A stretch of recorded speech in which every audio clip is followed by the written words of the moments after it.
খবৰ চবৰে ভাল নহয়, হয়নে নহয়? জিকিবনে নাই ইলেকশ্যন? বিজেপি জিকিব, অমৰ সিং টিছু জিকিব, একদম খাটাং 100%। মোৰ লগতে भारत माता की, भारत माता की, नरेंद्र मोदी, नरेंद्र मोदी, बीजेपी, तुलीराम रंघन, नुमाल मोमिन, अमर सिंह टिसो, बहुत बहुत धन्यवाद। কিছুমানে অৰুণোদয় পাই আছে, কিছুমানে অৰুণোদয় পোৱা নাই। কোনে কোনে অৰুণোদয় পোৱা নাই হাত দাঙকচোন। নাই পোৱাবিলাক হাত দাঙক। ঠিক আছে, এতিয়া নাই পোৱাটো হাত নামাক। কোনে কোনে পাই আছে হাত দাঙক। তো এতিয়া আপোনালোকে মিটিঙত চাওক, 50% অৰুণোদয় পাইছে, 50% অৰুণোদয় পোৱা নাই, হয়নে নহয়? এতিয়া ৰেচন কাৰ্ড কাৰ কাৰ আছে হাত দাঙক। এতিয়া চাওক, ৰেচন কাৰ্ড 100% আছে, কিন্তু অৰুণোদয় 50% আছে। যোৱাবাৰ ডিপুত আহোঁতে, ইলেকশ্যনত আহোঁতে মই কৈছিলো যে 1000 বঢ়াই দিম, 500 বঢ়াই দিম, যি হ'ল হ'ল।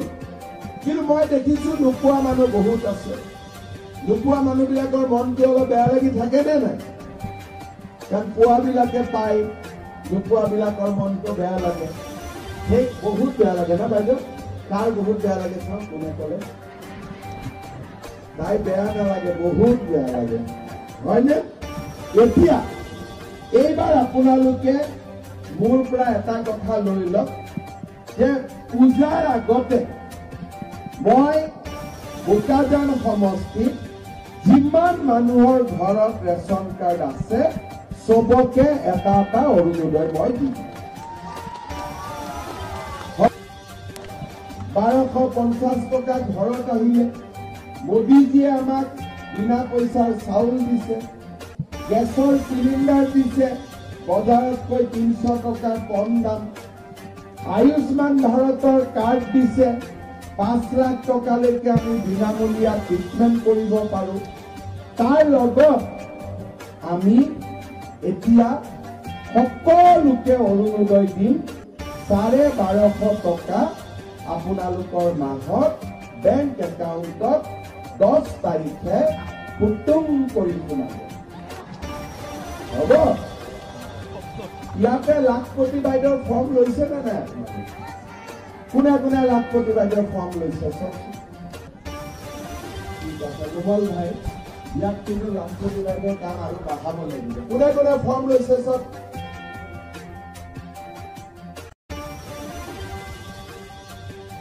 লাখপতি বাইদেউ মানে কি? যে মহিলাসকলে বেংক একাউণ্ট কৰিব লাগে, আত্মসহায়ক গোট কৰিব লাগে। আমি মহিলাসকলৰ একাউণ্টত ডাইৰেক্টলি টকা দিম। প্ৰথম 10,000 টকা, পিছত 25,000 টকা। এতিয়া আমাৰ অসমত নগাঁও, ধুবুৰী, গুৱাহাটীত 40 লাখ মহিলা লাখপতি বাইদেউৰ ফৰ্ম ফিল আপ কৰিছে। বোকাজানতো আমি আত্মসহায়ক গোট বঢ়াব লাগে। আৰু মই আপোনালোকৰ কথা দিছো যে যিসকলে লাখপতি বাইদেউৰ ফৰ্ম ফিল আপ কৰিছে তেওঁলোকৰ বেংক একাউণ্টত 2 এদিনৰ ভিতৰতে 10,000 টকা পুটুং কৰি সোমাই যায়। হ'ব? এতিয়া আপোনালোকক মই আৰু এটা কথা ক'ব খুজিছো। যোৱাকালি মেট্ৰিকৰ ৰিজাল্ট দিলে নে নাই? কিমান পাৰ্চেণ্ট? তুলিৰাম ৰংঘন কৈ আছে যে কাৰ্বি আংলঙত 81% মানুহ পৰীক্ষা পাছ কৰিছে, হয়নে? আগতে কাৰ্বি আংলঙত কি আছিলে? আজি বোলে বোমা, কালি বোলে গুলি, কালি বোলে আন্দোলন, কালি বোলে ইটো, কালি বোলে সিটো, শান্তি কাৰো নাছিল। এতিয়া বিজেপি চৰকাৰ যেতিয়াৰ পৰা আহিলে কাৰ্বি আংলঙত একেবাৰে শান্তি হৈ গ'ল, হয়নে নহয়? ইয়াতে অসমীয়া মানুহ সকলো ফূৰ্তিত থাকে, গোৰ্খা সকলো ফূৰ্তিত থাকে, ডিমাচা সকলো ফূৰ্তিত থাকে, ৰেংমা সকলো ফূৰ্তিত থাকে, মান্তাই সকলো ফূৰ্তিত থাকে, চাহ বাগিচাৰ মজদুৰ সকলো ফূৰ্তিত থাকে, বঙালী সকলো ফূৰ্তিত থাকে, আৰু হিন্দী ভাষীও ফূৰ্তিত থাকে। কাৰণ এতিয়া কাৰ্বি আৰু আমাৰ সকলোৰে মাজত আমি সুন্দৰ কৰি ভাই ভনীৰ এটা পৰিৱেশ আমি নিৰ্মাণ কৰিছো। কাৰ্বি আলঙত কাৰ্বি সমাজো আগবাঢ়ি গৈছে আৰু কাৰ্বি সমাজৰ লগে লগে আন সমাজ সকলো আজি সমানে আগুৱাই গৈছে। তাৰ কাৰণ লাভ কি হৈছে যে শিক্ষাৰ পৰিৱেশটো ভাল হৈছে। এইবাৰ 80%, তাৰমানে 100 জন ল'ৰাই যদি পৰীক্ষা দিছে বা 100 জনী ছোৱালীয়ে যদি পৰীক্ষা দিছে, 80 জন ছোৱালী 80 জন ল'ৰা মেট্ৰিক পাছ কৰিছে। আপোনালোকৰ ইয়াত মেট্ৰিক পাছ কৰা ল'ৰা ছোৱালী আছে নে নাই? আছে নে? গাঁৱত আছে নে নাই? এতিয়া মই আপোনালোকক এটা খবৰ দিব খুজিছো। এই যে মেট্ৰিক পাছ কৰিলে, মেট্ৰিক পাছ কৰি যদি আমি কলেজত এডমিশ্যন নলওঁ, তেতিয়াহ'লে আমাৰতো শিক্ষা দীক্ষা আধৰুৱা হৈ থাকিব। আমি চাকৰি খুলি দিছো, নাৰ্ছ খুলি দিছো, বিভিন্ন সুবিধা আজিকালি ল'ৰা ছোৱালীয়ে পায়, কিন্তু তাৰ কাৰণে আমি পঢ়িব লাগিব। এতিয়া পঢ়িব বুলি ক'লেতো পঢ়িব নোৱাৰে। ডিফু কলেজত এডমিশ্যন ল'লে আমাক 15,000 টকা লাগে। যদি অহা যোৱা কৰিব লাগে আৰু 10,000 টকা লাগে, কিতাপ কিনোতে 2-3,000 টকা লাগে। গতিকে বহুত ল'ৰা ছোৱালী কলেজত নাযায়, সোনকালে বুথত ভোট দিব নোৱাৰে। আপোনালোকক মই আকৌ এবাৰ অনুৰোধ কৰিলো, সকলোৱে যাতে আপোনালোকে 26 তাৰিখে ৰাতিপুৱাই ভোট দিব আহে। মই যিখিনি কথা আপোনালোকক ক'লো সেইখিনি কাম কৰাৰ দায়িত্ব মোৰ। আপোনালোকে মাত্ৰ আমাক আশীৰ্বাদ কৰিব, আপোনালোকে আমাক ভোট দিব আৰু আপোনালোকে আশীৰ্বাদ কৰিব। মই আপোনালোকৰ কাৰণে দিনে ৰাতিয়ে কাম কৰি গৈ থাকিম। হ'ব?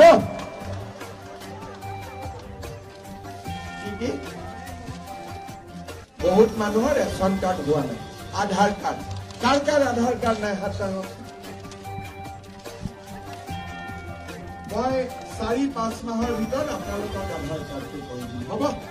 যাৰ যাৰ আধাৰ কাৰ্ড হোৱা নাই মই আধাৰ কাৰ্ডটো কৰি দিম, আপোনালোকে চিন্তা নকৰিব। ৰেচন কাৰ্ড আছে নে নাই? আছে, খালি আধাৰ কাৰ্ড নাই, হয় নে নহয়? হ'ব। আৰু এটা আমাৰ কাৰ্বি আলঙত আৰু এটা আছে যে চৰকাৰী ঘৰ বহুত মানুহে পোৱা নাই, হয় নে নহয়? হয়নে? চৰকাৰী ঘৰ কিয় পোৱা নাছিলে? আগতে আমাৰ পঞ্চায়তৰ মানুহবিলাকে গৈ জিঅ' টেগিং কৰে, কাৰবাৰ কৰে, কাৰবাৰ নকৰে, আৰু 2-এজনে অলপ পইচাও ঘোষ লৈ লয় জিঅ' টেগিং কৰাৰ কাৰণে, হয় নে নহয়? এইবাৰ মই এটা নতুন নিয়ম কৰিছো। আপোনালোকৰ ঘৰৰ ফটো আপোনালোকে নিজে ল'ব আৰু জিঅ' টেগিং আপোনালোকে নিজে কৰিব পাৰিব। মই আপোনালোকক সুবিধা কৰিছো। এই যে নিজে জিঅ' টেগিং কৰিব, তেতিয়া আৰু কোনেও ঘৰৰ পৰা বঞ্চিত নহ'ব। নহ'লে চব অফিচাৰ ভাল, কিন্তু কিছুমান তাৰ মাজত বেয়াও আছে। 20,000 টকাও খুজি দিয়ে, 25,000 টকাও খুজি দিয়ে জিঅ' টেগিং কৰাৰ কাৰণে। সেইকাৰণে এইবাৰ জিঅ' টেগিং, নিজৰ ঘৰৰ জিঅ' টেগিং আপোনালোকে নিজে কৰি দিব আৰু আমি আপোনালোকক ঘৰ চেংচন কৰি দিম। হ'ব? কোনে কোনে ঘৰ পোৱা নাই হাত দাঙকচোন। অৰুণোদয়টো বহুতে পাইছে, কিন্তু ঘৰ বহুতে পোৱা নাই, হয় নে নহয়? আচ্ছা, কোনে কোনে ঘৰ পাইছে হাত দাঙক। ঘৰ পোৱা মানুহৰ সংখ্যা বহুত কম আছে। তুলিৰাম জি, सबको घर देना पड़ेगा, है ना? प्रथमते अरुणोदय, तार पिছত घर। ठीक আছে? बहुत बहुत धन्यवाद। আকৌ ভোট দিব ক'ব লাগিব নেকি? ভোট দিব ক'ব লাগিব নেকি? তেনে মোৰ লগত সকলো একেলগে ভাৰত মাতা কি অলপ পিছুৱাই যদি CM বাগৰি যায় তেতিয়াহ'লে আমাৰ দিগদাৰ হ'ব আপোনালোক চব মেৰা সাথ বলিয়ে একেলগে কওক ভাৰত মাতা কি নৰেন্দ্ৰ মোদী জিন্দাবাদ নৰেন্দ্ৰ মোদী জিন্দাবাদ নরেন্দ্র মোদী জিন্দাবাদ অমর সিং টিসু জিন্দাবাদ অমর সিং টিসু জিন্দাবাদ বিজেপি জিন্দাবাদ বহুত বহুত ধন্যবাদ জয় হিন্দ বন্দে মাতরম